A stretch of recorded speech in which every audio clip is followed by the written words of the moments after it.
So we spoke about Malcolm X documentary, was made by Netflix, I believe. And you also worked on the documentary of How to Become a Tyrant, which was made by Netflix. So how was your experience working on the documentary with Netflix, right? I mean, is it like, did you have the freedom to be able to bring in what you think is right, or your research as how you found it without any influence? I was able to bring in what I thought was right. Obviously, I didn't have the freedom to decide what would come out in the final product. So that's how I would answer the question. I wanted to draw the fact that Amin was actually a creation by the British.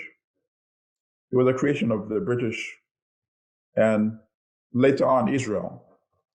The British used Amin during the colonial regime to help suppress the uprising in Kenya by the Kenya Land and Freedom Army.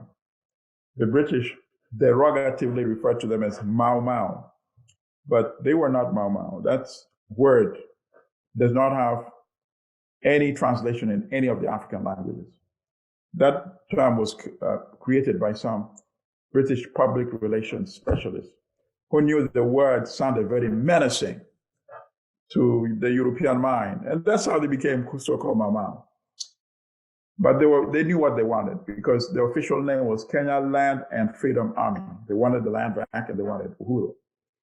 So Amin, as a member of the King's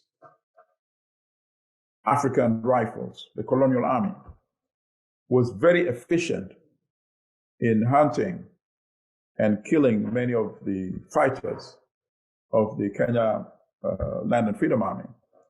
And that is why the British kept promoting him.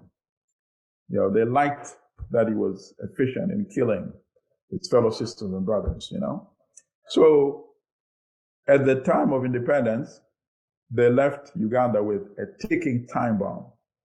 It was just a question of time.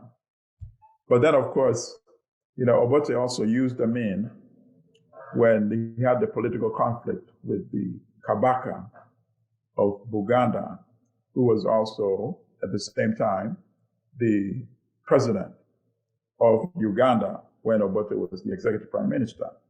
So he used Amin and the army to suppress the Kabaka after the Kabaka had ordered him to remove the central government from Buganda region, which is where the capital was. So Amin was used by both the British and then by Obote. And then later on, when Obote developed a closer relationship with Tanzania's Julius Nyerere, and he came out with a policy document called The Move to the Left. He was going to reorient Uganda's politics more in sync with Tanzania, to nationalize the resources, industries, the assets as well. So obviously the British didn't like that. So that is why the British encouraged Amin with the help of Israel, because Israel was training Uganda's military as well. And they had a good relationship with Amin, the Israeli trainers. So basically they inspired Amin to overthrow Obote.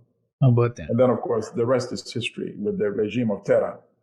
And I discussed that aspect as well. But if you notice, if you watch the documentary, none of that made it in the final cut. So that was my experience. And also, another part that I also presented was that the legacy of the Amin regime has not ended in Uganda.